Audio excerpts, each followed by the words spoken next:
Daerah Subang, Jawa Barat terkenal dengan pemandian air hangatnya yang sudah tidak asing lagi. Ya, Ciater. Di sini bisa melepaskan letih dan penat dengan cara berendam air panas yang bersumber dari Gunung Tangkuban Perahu. Perjalanan tidak memerlukan waktu lama, bisa ditempuh selama 1 jam saja dari kota Bandung.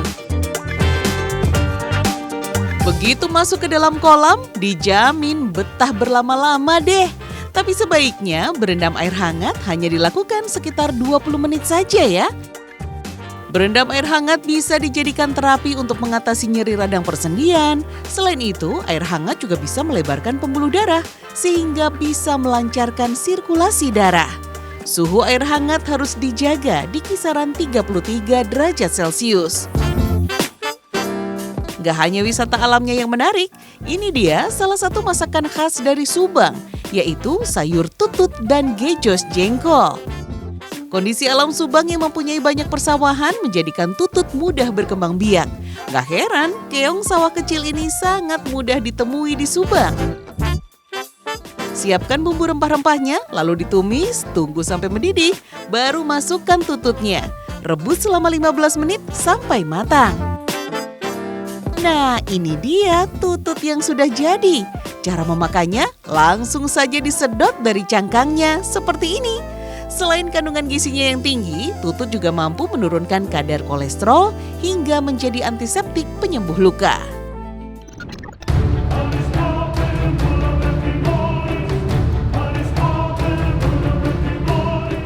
Subang juga punya tanjakan yang sangat terkenal dengan tingkat kecelakaan yang tinggi. Tanjakan ini dinamai Tanjakan Emen. Nama Tanjakan Emen berasal dari nama supir bus angkutan umum yang bernama Emen. Naas, bus jurusan Bandung ke Subang ini terbalik dan terbakar hingga menewaskan Emen. Sejak peristiwa itu, warga sekitar meyakini sosok Emen kerap kali mengganggu para pengemudi yang melintas. Seringkali terjadi kecelakaan di jembatan Emen, mulai dari remblong, bus tergelincir, mobil mogok, hingga terperosok ke dalam jurang di jalur ini. Bila dilihat dari kondisi jalan, Tanjakan Emen yang memiliki 3 jalur dengan lebar sekitar 8 meter, 2 menanjak dan 1 menurun, serta jalan yang berkelok, bisa menjadi faktor utama yang menyebabkan pengemudi kendaraan mengalami kecelakaan. Sahabat penyintas, Tanjakan Emen juga menyisakan luka bagi Ibu Karmila, salah satu penumpang selamat yang ikut dalam kecelakaan bus di Tanjakan Emen yang menewaskan 27 orang. Saat itu bus yang ditumpanginya hendak menuju ke Sariater, Lembang, Bandung. Kita ke Lembang, Bandung, ke Sariater. Pertama awal kita berangkat dari rumah kira-kira jam 6-an. Setelah melakukan kegiatan, rombongan kembali naik ke dalam bus untuk melanjutkan perjalanan ke Sariater. Namun naas menghampiri.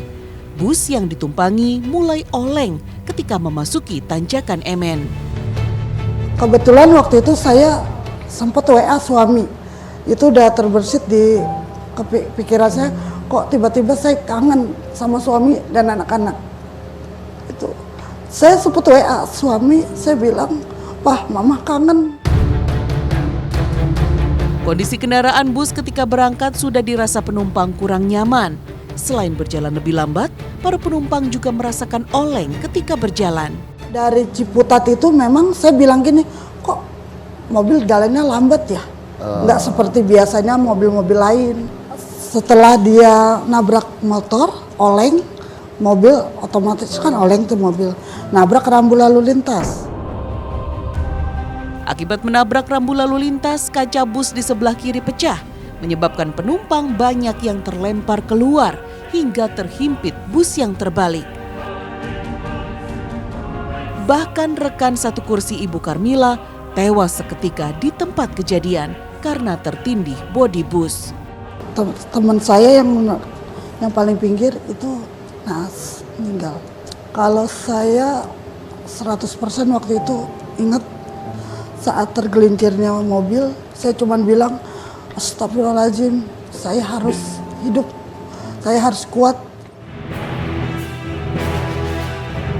Keadaan bus yang terbalik membuat Ibu Karmila sulit untuk berdiri, bahkan merasakan gelap ketika bis terguling.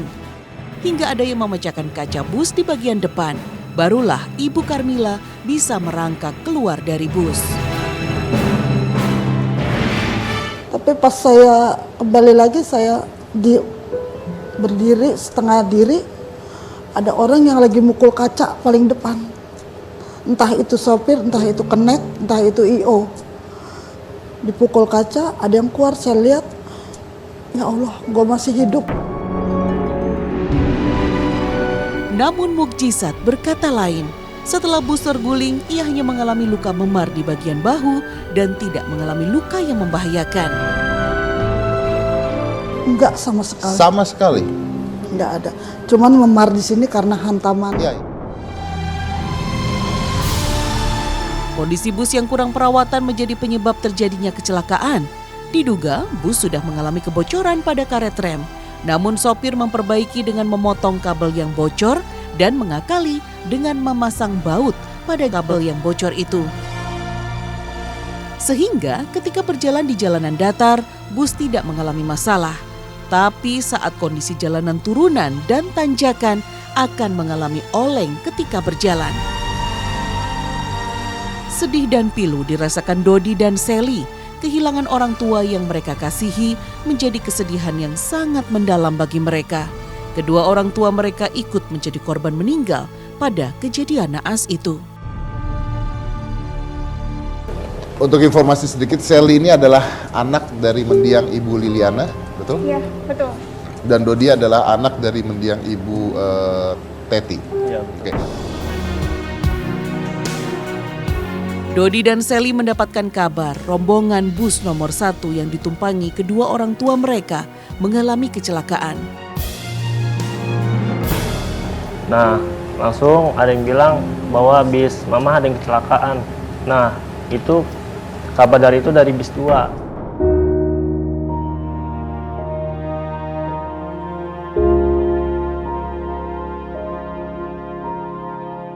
Mendengar kejadian itu, Sally dan adik Dodi langsung menuju ke Subang untuk mengetahui keberadaan kedua orang tua mereka.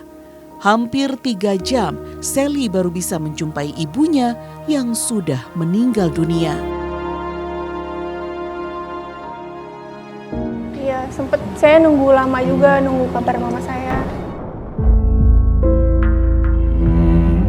Ibunda Sally ketika kejadian adalah orang yang duduk di samping Ibu Karmila yang kemudian terpental keluar dari bis saat terbalik.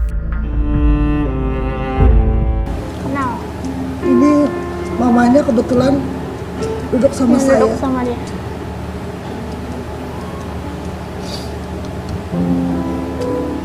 Masih saudara. Saya satu pengurus sama mamanya. Dek.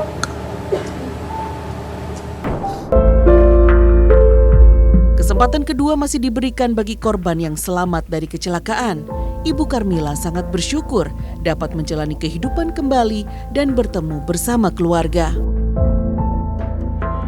Namun takdir tidak berpihak yang sama kepada Dodi dan Sally. Mereka harus mengikhlaskan kepergian orang tuanya dengan berbagai kenangan yang tersisa. Sekarang saya di rumah sendiri, udah gak ada mama. Ya, makanya saya sayang banget sama mama. Dengan nyangka mama secepat ini pergi. Oh, dari saya, mama itu adalah pahlawan mungkin. Di situ mama emang benar-benar berjuang untuk anaknya. Biasanya setiap pagi jam 4 atau setengah 4 sering dibangunin sholat. Dek, sholat. Mungkin sekarang udah tidak ada dengar seperti itu. Tidak ada satu orang pun yang menginginkan kecelakaan dan bencana menimpa mereka. Ketabahan dan doalah yang dipanjatkan agar bisa mengambil pelajaran dari kejadian ini.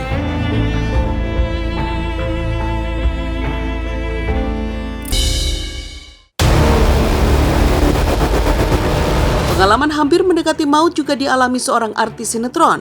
Belum lama ini terjadi dan masih hangat dalam ingatan, artis Dylan Carr mengalami kecelakaan. Bagian depan kendaraan yang dikemudikannya ringsek menabrak bagian belakang sebuah truk angkutan. Namun Tuhan masih memberikan kesempatan kedua bagi Dylan Carr hingga artis muda ini berhasil selamat dari tragedi kecelakaan itu. Seperti diberitakan akhir November 2019 lalu, Dylan mengalami musibah kecelakaan di ruas jalan tol Jor kilometer 36 arah Cikunir, Bekasi, Jawa Barat. Kecelakaan tunggal yang dialami pemuda blasteran ini melibatkan sebuah truk yang berada di depannya, sehingga mobil putih yang dikendarai pemuda kelahiran 8 Januari ini tersangkut di belakang truk dan terseret sampai 500 meter. Lantaran pengemudi truk tidak mengetahui mobil Dylan tersangkut di bodi truknya. Dylan mendapatkan luka yang cukup serius, sempat dikabarkan kritis hingga menjalani perawatan secara intensif di ruang ICU dan menjalani operasi akibat kecelakaan maut itu. Dylan harus menjalani 2 kali operasi besar hingga luka-luka di kepalanya kembali pulih. Bahkan kondisinya dikabarkan semakin membaik. Daya ingat dan penglihatannya yang dulu sempat memburuk juga semakin pulih. Hanya mukjizat Tuhan yang membuat Dylan bisa kembali sehat. Luar biasa sih, itu yang justru jadi salah satu motivasi saya untuk cepat sembuh ya, cepat cari duit lagi. Itu berkat orang tua banget sih. Bahkan setelah 2 pekan ke depan, Dylan sudah diperbolehkan untuk kembali melakukan aktivitas syuting sinetron. Meskipun ia masih belum diperbolehkan mengkonsumsi makanan seperti biasa. Nggak boleh makan pedes-pedes. Oh gitu. Itu doang sih. Padahal tuh yang disuka. Iya. Jadi kondisi fisik sendiri sejauh ini seperti apa ya? Sehat, alhamdulillah. Bagus banget sih. Dokter juga nggak nyangka secepat ini. Karena luka di kepala yang masih belum pulih seperti sedia kala, dokter menyarankan agar Dylan beristirahat di rumah dahulu. Kalau kata dokter harus di rumah dulu sampai ini semuanya udah menyatu kembali sama badan. Ini udah nggak bengkak, sampai nafas normal, badan juga normal. Sama sekarang ini kondisi otak tuh takutnya terlalu sensitif.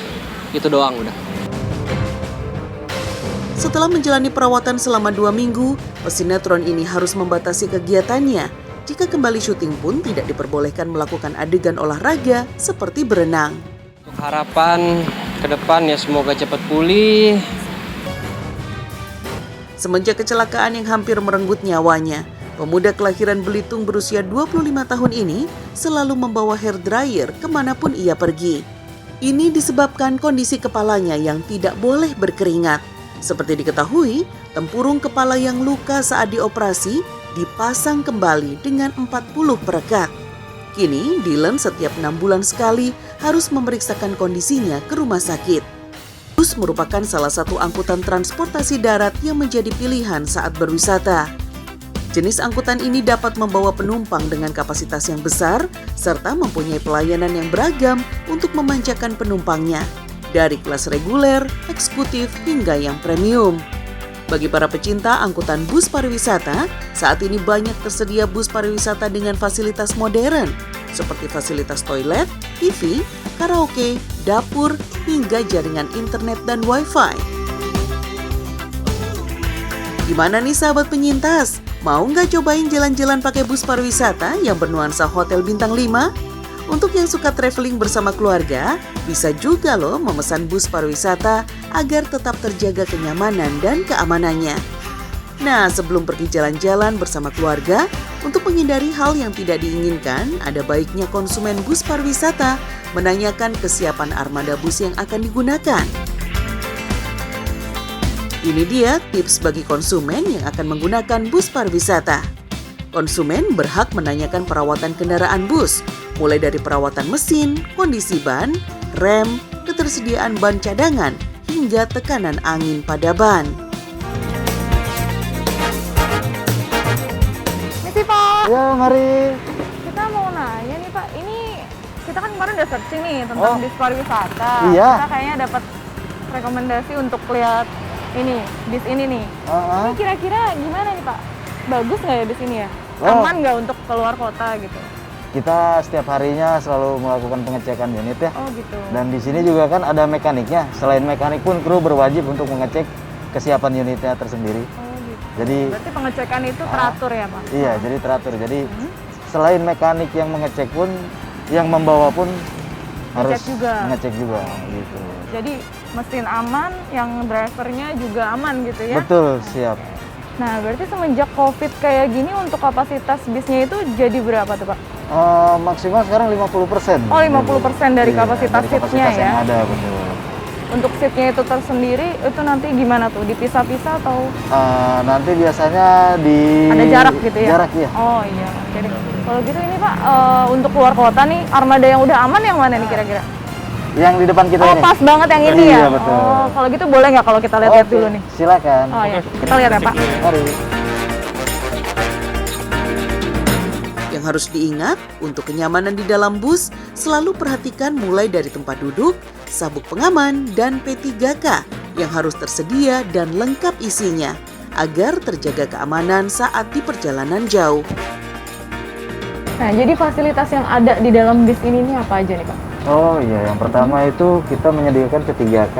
Oh ya, ini lengkap ya Pak dalamnya ya? Oh, sangat lengkap untuk keperluan darurat. Dan yang kedua di sini ada dispenser, Air panas juga ada? air panas, air dingin ada. Dan yang ketiga di sini ada hand sanitizer ya. Jadi di musim pandemi harus ada hand sanitizer. Betul. Charger portable hanya untuk handphone.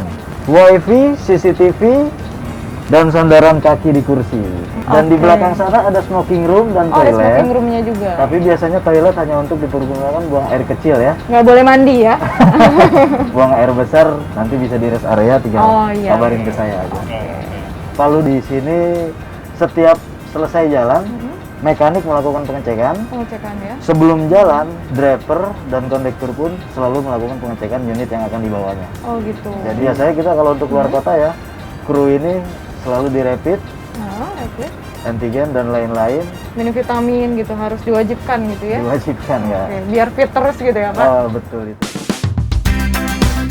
Harga untuk menyewa bus pariwisata ini juga bervariasi loh, sesuai dengan kelas bus yang dibutuhkan dan fasilitas seperti apa yang diinginkan di dalam busnya. Banyak rombongan yang minta sih sebenarnya. Requestannya mereka, standarnya kita itu kan seperti include-nya itu BBM dan jasa driver. Itu belum termaksud tips, tol, dan parkir gitu. Tapi banyak juga yang minta untuk include semuanya. Kayak Mbak, saya mintanya sudah all-in ya, itu kita bisa. Oh iya, sahabat penyintas, selama pandemi COVID-19 saat ini, pihak PO Bus juga mewajibkan penumpangnya untuk melakukan tes antigen sebelum melakukan perjalanan, membatasi 50% kapasitas penumpang demi menjaga jarak dengan penumpang lainnya, serta selama perjalanan juga harus selalu menggunakan masker. Paling sebelum kita menerima kru khususnya driver ataupun helper yang berada di sini, kita pastinya hanya minta lisensi. Mereka itu sudah berlisensi atau belum? Pertama, kita pastinya akan test drive dulu, mereka layak atau tidak untuk mengendarai, khususnya bis pariwisata ataupun bis apapun itu, karena menyangkut keselamatan jiwa yang kita kendarai, yang kita bawa. Sebelum pergi, pihak bus pariwisata juga melakukan cek kesehatan kepada pengemudi yang akan membawa penumpang. Demi keamanan bersama, pihak PO Bus Pariwisata wajib memastikan sopir tidak dalam pengaruh obat-obatan terlarang serta tidak dengan kondisi yang sedang sakit. Karena dari pandemi ini ya, banyak halnya seperti sebelum kita membawa rombongan, pastinya kita rapid test, swab test. Sebelum melakukan perjalanan jauh, pengemudi bus akap harus mempunyai 1 orang sopir cadangan dan 1 orang kondektur sebagai sopir pengganti. Nah, tidak perlu khawatir lagi ya sahabat penyintas untuk melakukan perjalanan jauh menggunakan bus pariwisata bersama keluarga.